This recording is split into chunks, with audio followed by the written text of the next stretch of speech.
Pakistani nuclear programme کے خالق doctor Abdul Qadeer Khan نے اس تاثر کی سختی سے تردید کی ہے کہ سیٹھ محمد عابد نامی ایک سونے کے اسمگلر نے بیرونی دنیا سے پاکستانی نیوکلیئر بم کے لیے چند اہم ترین پرزے اسمگلنگ کرنے میں کوئی کردار ادا کیا تھا۔ ڈاکٹر قدیر خان نے ایک حالیہ انٹرویو میں ان افواہوں کی سختی سے تردید کی کہ حال ہی میں انتقال کر جانے والا سونے کا اسمگلر سیٹھ محمد عابد خفیہ طور پر پاکستانی نیوکلیئر پروگرام سے بھی وابستہ رہا تھا۔ ان کا کہنا تھا کہ اسی جھوٹے دعوے کی بنیاد پر سیٹھ عابد محکمہ کسٹم اور انکم ٹیکس سے ناجائز فائدے اٹھاتا رہا۔ یاد رہے کہ ماضی میں اخبارات میں ایسی خبریں اکثر شائع ہوتی رہی ہیں کہ انڈر ورلڈ سے وابستہ رہنے والا سیٹھ عابد عالمی پابندیوں کے باوجود جوہری پروسیسنگ یونٹ کے کچھ اہم ترین پرزے بھٹو دور میں اسمگل کر کے پاکستان لایا تھا، جن کے بغیر پاکستان کا ایٹمی پروگرام مکمل نہ ہو پاتا۔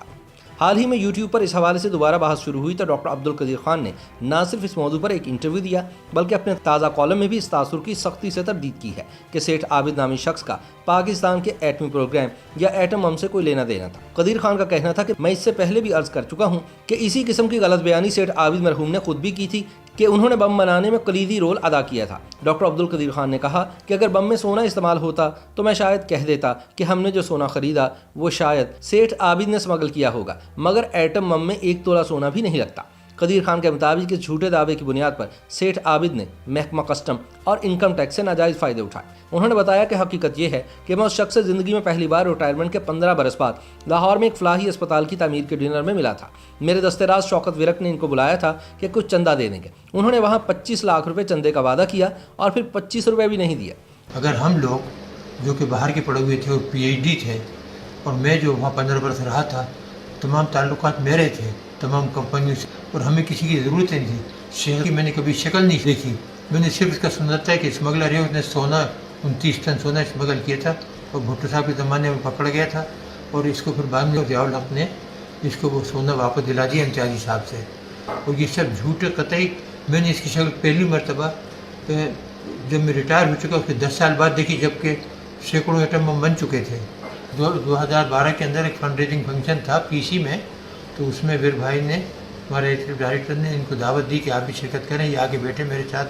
میں نے پہلی مرتبہ ان کی شکل دیکھی اور انہوں نے وعدہ کیا سب کے سامنے، پوری قوم کے سامنے، کہ جی میں 25 لاکھ روپے اسپتال کے لیے دوں گا، اور وہ ایک پیسہ بھی نہیں دیا اور وہ گزر گیا یہاں سے۔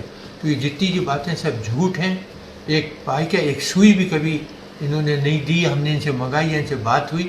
ہم تو کہہ رہے ہیں، میں کہہ رہا ہوں آپ سے کہ میں نے پہلی مرتبہ زندگی میں ریٹائرمنٹ کے 10 سال بعد ان کی شکل دیکھی، تو یہ سب جھوٹ ہے۔ ڈاکٹر عبدالقدیر خان نے کہا کہ ایک اور جھوٹ جس کو حال ہی میں بہت اچھالا گیا تھا وہ یہ ہے کہ کہوٹہ نیوکلیئر پلانٹ کی پلاننگ اور کامیابی میں مرحوم وزیر خارجہ ڈاکٹر مبشر حسن نے کلیدی کردار ادا کیا تھا۔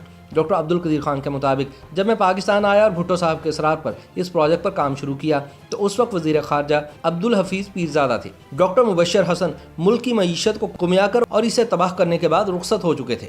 بھٹو صاحب نے یہ راز عبدالحفیظ پیرزادہ کو بھی نہیں بتایا تھا۔ اس بارے میں صرف مرحوم AGN قاضی آغا شاہی اور غلام اسحاق خان کو معلوم تھا، اور بعد میں جنرل ضیاء کو صرف یہ بتایا گیا کہ ہم نے نیوکلیئر پر کچھ کام شروع کیا ہے، لہٰذا ڈاکٹر صاحب کو آرمی کے چند سول انجینئر دے دیں تاکہ وہ کچھ عمارتیں وغیرہ بنوا دیں۔ یاد رہے کہ ڈاکٹر عبدالقدیر خان کی اس پرزور تردید سے پہلے یہ عمومی تاثر دیا جاتا ہے کہ سیٹھ عابد نے نیوکلیئر بم میں استعمال ہونے والے اہم ترین پرزے پاکستان اسمگل کرنے میں کلیدی کردار ادا کیا تھا۔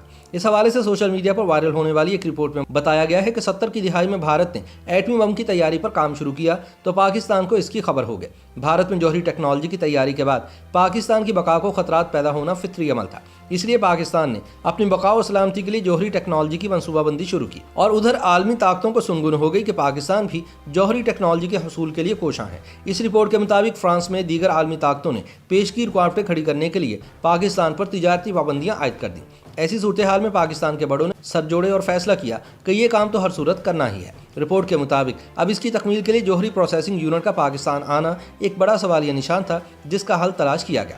ویسے تو فلموں میں اکثر آپ نے دیکھا ہوگا کہ بڑے کاموں کے لیے کسی ہیرو کو تلاش کیا جاتا ہے اور وہ چٹکی بجاتے ہی وہ کام انجام دے دیتا ہے۔